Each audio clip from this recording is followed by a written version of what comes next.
2 रोज पहले Indian army chief ने बांग्लादेश के हवाले से एक बड़ा बयान दिया था कि अगर बांग्लादेश में रिजीम चेंज होती है तो हमारे ताल्लुकात बेहतर हो सकते हैं। यानी इसमें 2 चीज़ों की तरफ उन्होंने इशारा किया है। एक तो ये धमकी के तौर पर भी आप देख सकते हैं कि कोई वो फ्यूचर के हवाले से कोई प्रेडिक्ट कर रहे हैं या कुछ बता रहे हैं या कोई मैसेज दे रहे हैं यूनिस की सरकार को कि हमारी बात मान लो वरना आपके खिलाफ कू हो सकता है। और दूसरा वो ये भी हिंट दे रहे थे कि मौजूदा सरकार से हमें कोई उम्मीद नहीं है, लिहाजा इसको जाना पड़ेगा घर ताकि इंडिया और बांग्लादेश के ताल्लुकात बेहतर हों। द बिजनेस स्टैंडर्ड में रिपोर्ट हुआ था कि चेंज इन गवर्नमेंट में impact relations Indian army chief on Bangladesh ties. Regarding Bangladesh, the Army Chief stated that it was too early to assess any shift in its role, but acknowledged that a change in government could impact its relationship with India. A change in government may bring about a shift in Bangladesh-India relations, Indian Army Chief General Upendra Dwivedi has said, reports NDTV.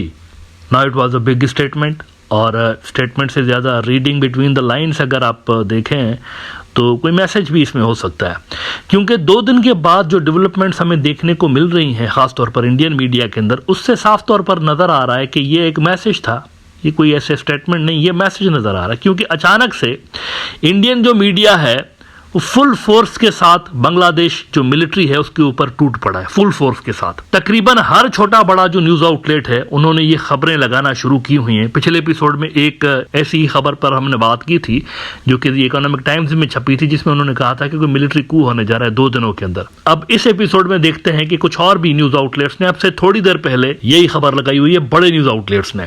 India today ने भी यही report किया है। ये अभी 2-3 घंटे पहले की स्टोरी है कि Bangladesh moves against top army general close to Pakistan over coup plot. The move comes after the Bangladesh army chief was flagged about the meetings being called by Lieutenant General Faizur Rahman, a known Jamaat sympathizers without his knowledge। 2-3 बातें इन्होंने भी की हुई हैं कि army chief को बताए बिना ऐसी मुलाकातें हो रही थी जिसमें साजिश की बू आ रही थी। इसलिए वो कह रहे हैं कि वकार साहब ने कई सारे लोगों को सर्विलेंस पे रख दिया है कि देखो ये क्या कर रहे हैं, किससे मिल रहे हैं। और साथ साथ उन्होंने ये भी कहा कि रिसेंटली कुछ डिप्लोमेटिक मुलाकातें भी हुई हैं और उन मुलाकातों का भी वकार साहब को पता नहीं था। तो 2-3 बातें उन्होंने वकार साहब के हवाले से की हैं कि उनकी जो ग्रिप है वो मिलिट्री के ऊपर से ढीली पड़ रही है। बेसिकली वो ये कहने की कोशिश कर रहे हैं, लेकिन इसकी टाइमिंग इंटरेस्टिंग है। मैं ये नहीं कह रहा हूँ कि ये क्यों लिख रहे हैं, इस तरह के आर्टिकल्स तो ये पहले भी लिखते रहे ना। जनवरी में भी देखें कितना ज़्यादा लिखा गया। वो कई सारे जो तोते हैं उन्होंने तो यहाँ तक लिख दिया कि यूनिस भागने वाला है जनवरी के अंदर। आपके इल्म में होगा चौधरी ने भी लिखा था और कई सारे और ने भी लिखा कि जनवरी में यूनिस भाग जाएगा, मिलिट्री टेक ओवर हो जाएगा, पता नहीं क्या क्या इंडिया के न्यूज़ आउटलेट्स में भी लिखा गया। लेकिन वैसा तो कुछ भी नहीं हुआ। इसका मतलब ये प्रोपेगेंडा था, असल में ग्राउंड पे कुछ किया जा रहा था जिसकी वजह से मीडिया में माहौल बनाया जा रहा था।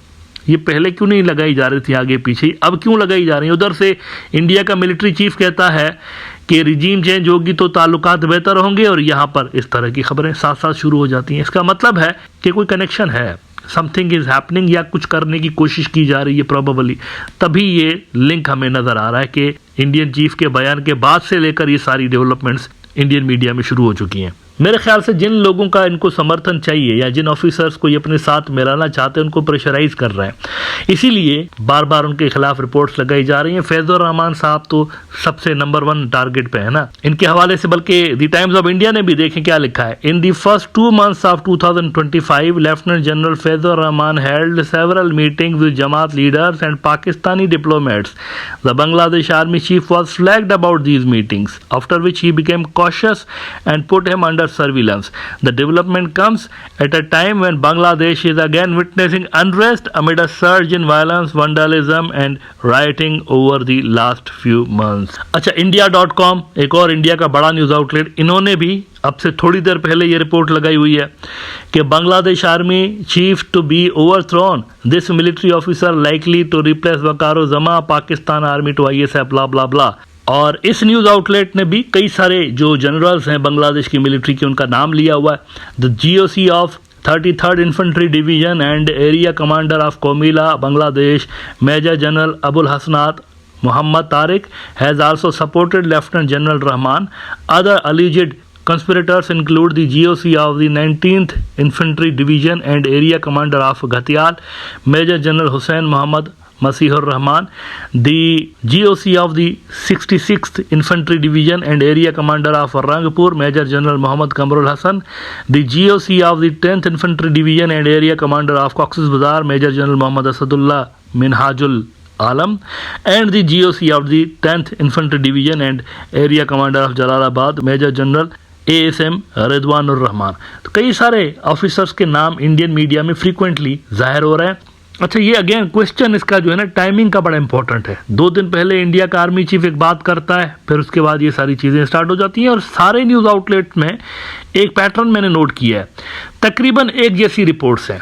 यूँ महसूस हो रहा है कि इनको फीड की गई हैं, इनको कहीं से ये रिपोर्ट्स दी गई हैं, कई सारों में तो अल्फाज भी एक जैसे नज़र आ रहे हैं। पैटर्न मैंने नोट किया है। इसी तरह से ऑफिसर्स का नाम है, फिर इसी तरह से ये कहा गया है कि जमात इस्लामी तो ISI तो ये फैज़ुर रहमान साहब, और इसी तरह से वक़ार-उज़्ज़मान ने सर्विलेंस पर रख दी। ये सारा कुछ एक ही जैसा पैटर्न, अल्फाज भी तकरीबन मोर और लेस एक जैसे, और एक ही जैसी रिपोर्ट सारे इंडिया के बड़े न्यूज़ आउटलेट्स ने लगाई हुई हैं। तो ये साफ तौर पर जाहिर कर रहा है कि एक ही जगह से इनको फीड किया गया है कि ये लो और छाप दो, चला दो, विच मीन्स के कुछ न कुछ यहाँ पर डर्टी ट्रिक्स मेरे ख्याल से प्ले की जा रही है। इसका साफ मतलब यही है। अच्छा, ये तब हो रहा है जब सियासी महाज पे नाकामी इनको मिली है।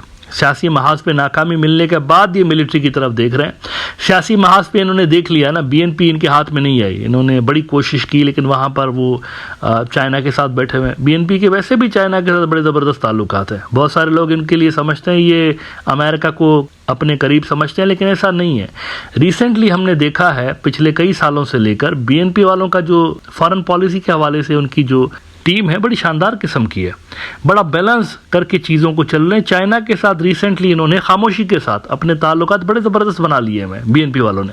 तो इंडिया को फेवर तो नहीं कर सकते एटलीस्ट, बिकॉज ट्रस्ट नहीं है उनको, इंडिया के ऊपर ट्रस्ट नहीं है। शेख हसीना को वो कई डेकेड से लेकर सपोर्ट करते रहे, वहाँ कोई ट्रस्ट नहीं है शेख हसीना के हवाले से। हाँ, वर्किंग रिलेशंस बना सकते हैं ज़्यादा से ज़्यादा, इसके आगे नहीं जा सकते। तो वहाँ मायूसी हुई है इंडिया को, BNP से मायूसी हुई है। उसके बाद ये मिलिट्री के अंदर हम देख रहे हैं कि चाय की प्याली में तूफान क्रिएट करने की कोशिश की जा रही है, और डिसट्रस्ट क्रिएट करना मेन मकसद है मिलिट्री के अंदर। एक दूसरे के हवाले से ऑफिसर्स के दरमियान गालिबन डिसट्रस्ट क्रिएट करने की कोशिश की जा रही है। अब देखना यह है कि ये जो नया तीर इन्होंने अंधेरे में चलाने की कोशिश की है मिलिट्री के हवाले से, ये किस हद तक निशाने पे लगता है।